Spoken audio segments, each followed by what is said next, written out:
Okay, the rifle. There is no doubt that in shooting the importance of the rifle is increasing, which means when I was a shooter 50 years ago, everybody had more or less the same rifle, and the rifle was more or less in the same shape. The only thing we could change maybe was the length of the stock.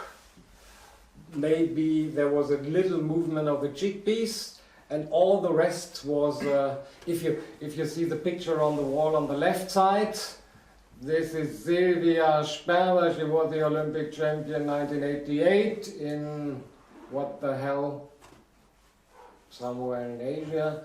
And this is a stock she shot with. So it was a one-piece wooden stock, colored as well. You know this old Feinwerkbau. Yeah. And you can say that all the shooters had one or two rifles which were more or less the same. At that time the shooter had to fit his body and his position to the rifle. Now we are in the luxury situation that we have rifles which can be adapted to the shooter. So Hanna brought this unbelievable pink rifle, and I think we should start to discuss or to describe the different qualities. Oops, normally it falls down one or two times. This is average. Just to discuss the different functions and qualities of the rifle. So I make a little description before, and whenever you have a question or you think that I'm talking shit, you break me and we can find out. So the heart of every rifle is the barrel, which has the job to transport the pellet most accurate as possible to the target. How long is the rifle inside this? How long is the barrel in this rifle? It starts here. Where does it end? The barrel.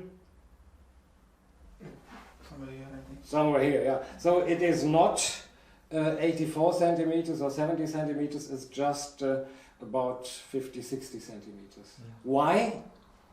What is the reason? Does it make sense?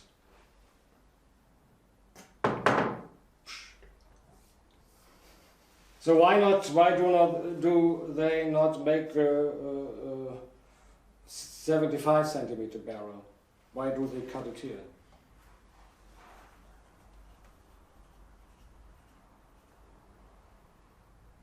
No idea? No. So one thing is that just this length makes the better accuracy. So it doesn't get more accurate when you make the barrel longer. And can there be another reason? If we think the shooter is moving, he's firing the shot somewhere on an elliptical way, what would be the advantage of a shorter barrel compared to a long one?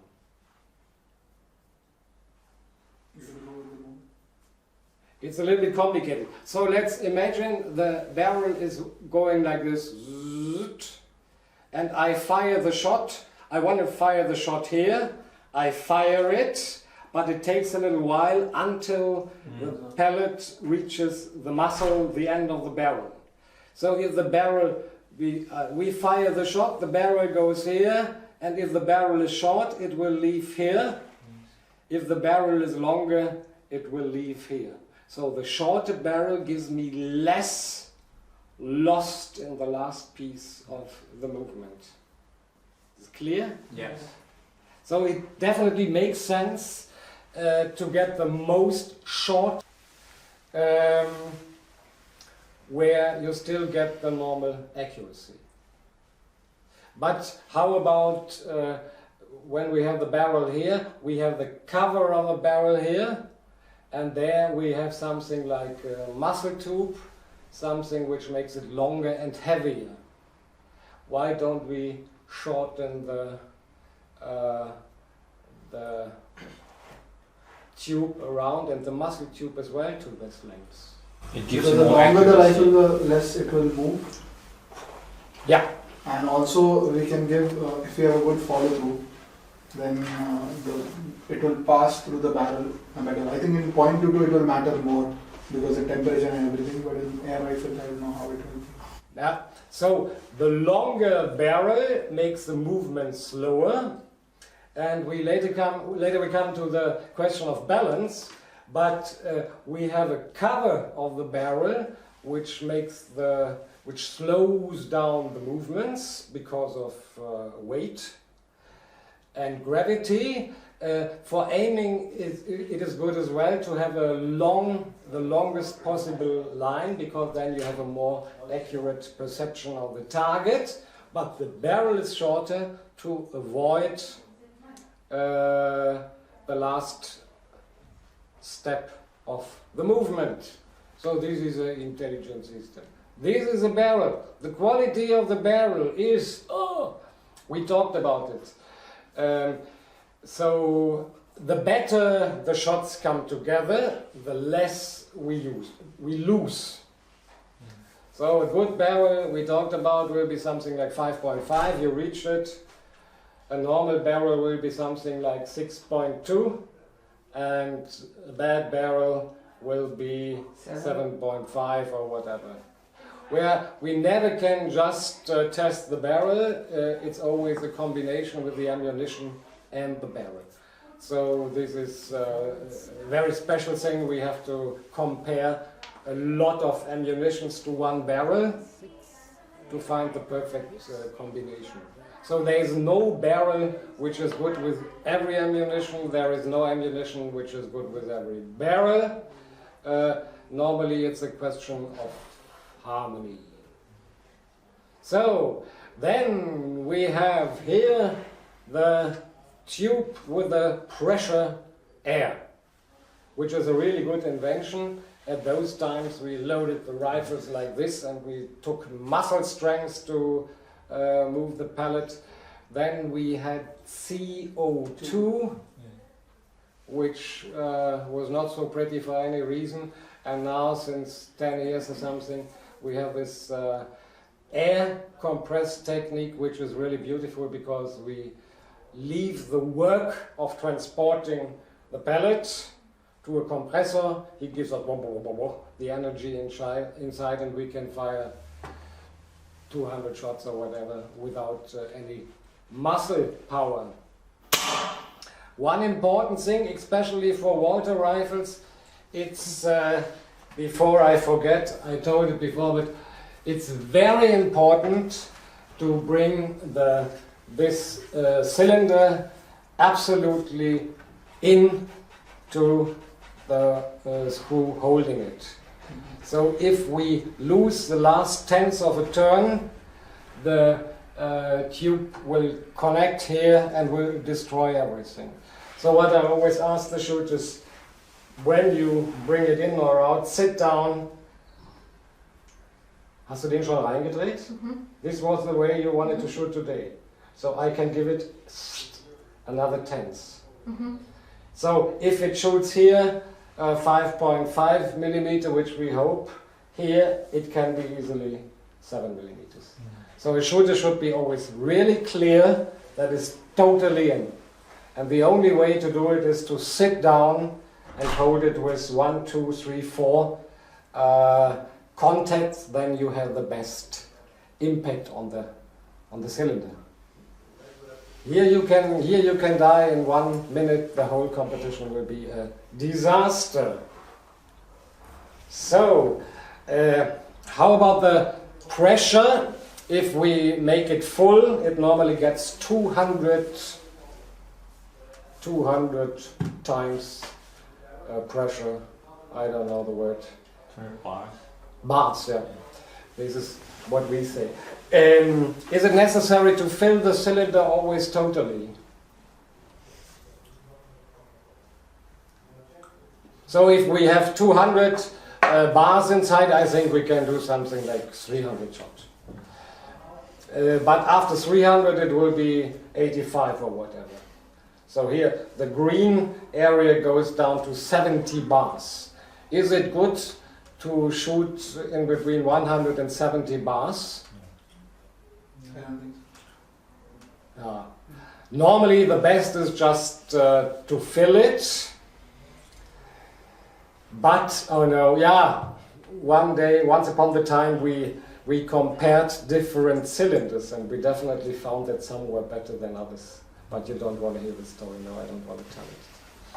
But we have to be clear that this is a technical system with all the advantage and disadvantage.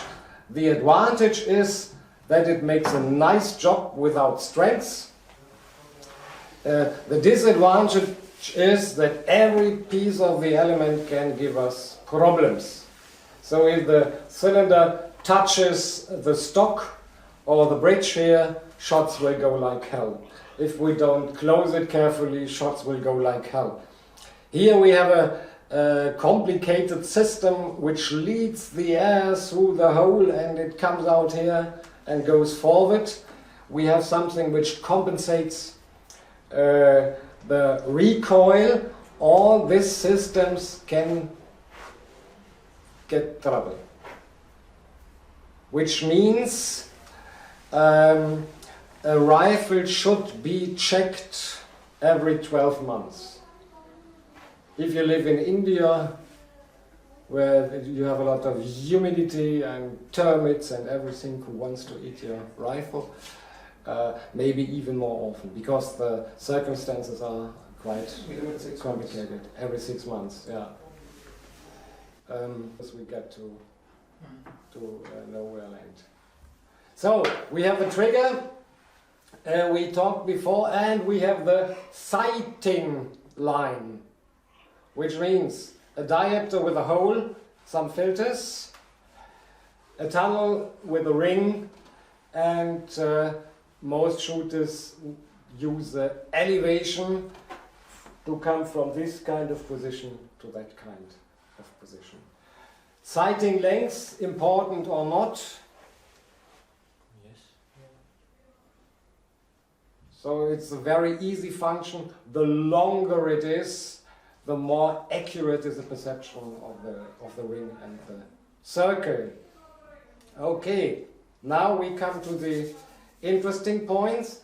What is the allowed length of an air rifle system? 85. 85 centimeters.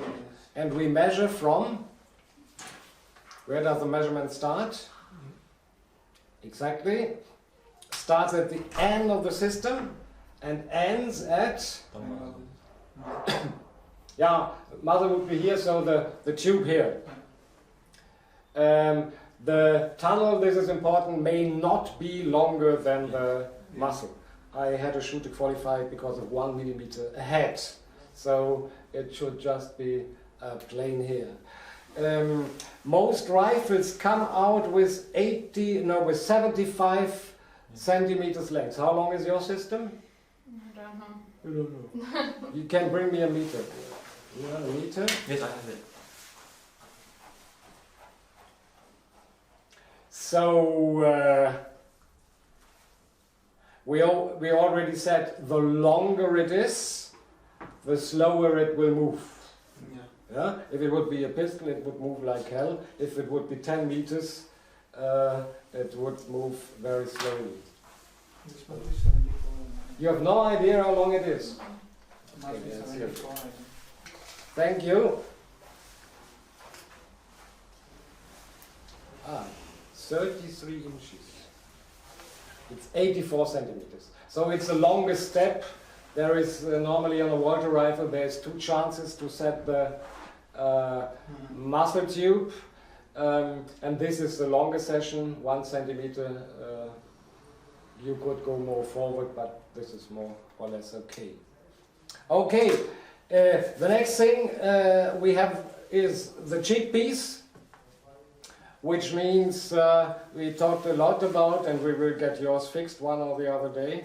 Cheekpiece means we can go up and down just to find the right point to be in front of the iris. We can go left and right, and we can find the right shape of the cheekpiece. So in reality you find 10 different variations. You can check every rifle. We have thin ones, big ones. This one, I think it's not possible to say which cheekpiece is the best or the perfect one. Find, try, test until you are happy, and you will never be happy. Most important thing, the change of the cheekpiece should be done in seconds. So we talked about this little changes in position. If you feel after 5 shots your point zero is going down or up, you should be able to change your body or your rifle in seconds. This means you fire 10 shots and your eyes was beautiful in front of the iris. The next shot you adjust a little bit lower, which means you would start to move your head upwards. When you move it, it will start to shake, aiming will be bad, and so on. So you should be able to change a little mistake or a little misfeeling in your rifle in seconds. Here you just do this screw and it comes up and down. Can be done.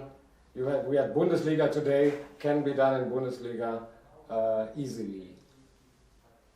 Yeah? I think left and right is a little bit a problem with this one. You better get the map. No.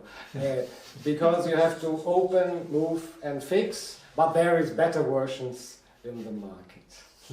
Same story with hook.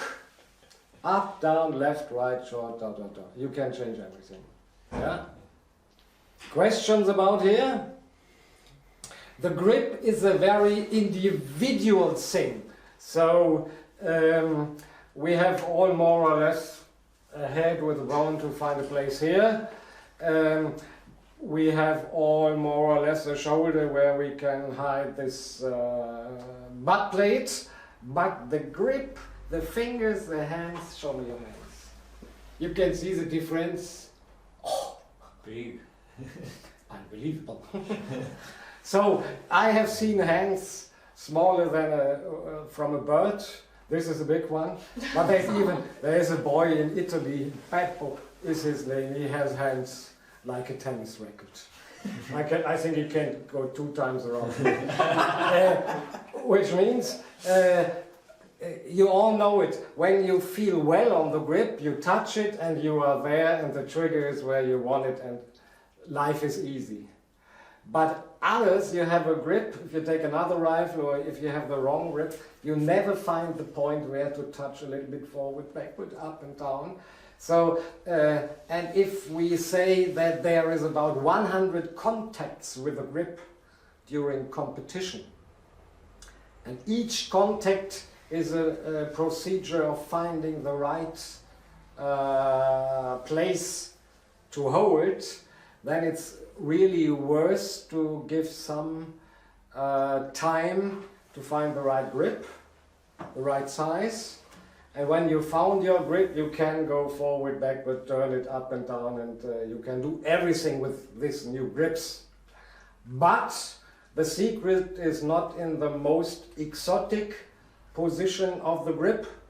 Something, the more I go outside and like this, and the better it will be.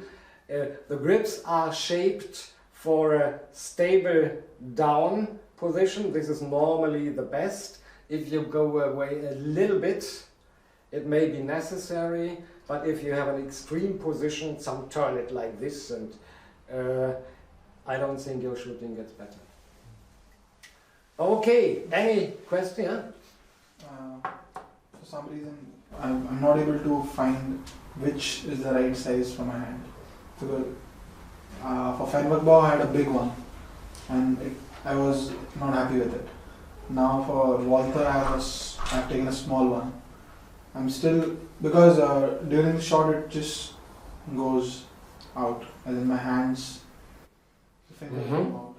Yeah, upstairs, I think from this grip here, this beautiful pink, we saw Sean yesterday, this was a man who had the grip. From this grip we have, normally you get 3 different sizes, and from this one we have 6 different upstairs. Did you see them? Yeah? So if you go through this 6 grips, you normally find your size. But really happy, a shooter is never really happy. So you always think it could be a little bit better. Now this is what we are living from. Shooter goes to shoot, gets a lousy result, comes here and buys something. Yeah? we give them something. It's like in a church at home, when you have problems, you go to the church, give something to the God. And in shooting, we are this religious function. Shooters come here, pay a little to get a better feeling. Normally results don't get better, but this is the same in church. You give something to the God. Let me say the sun is shining for 6 months. You need rain for your cows. You go to the church, you give 2 boxes of rice, and the next day the sun is still shining. But you do not untrust the God, you just say he needs more rice. You see, this is the sense of religion, and this is how our shop works. So, however,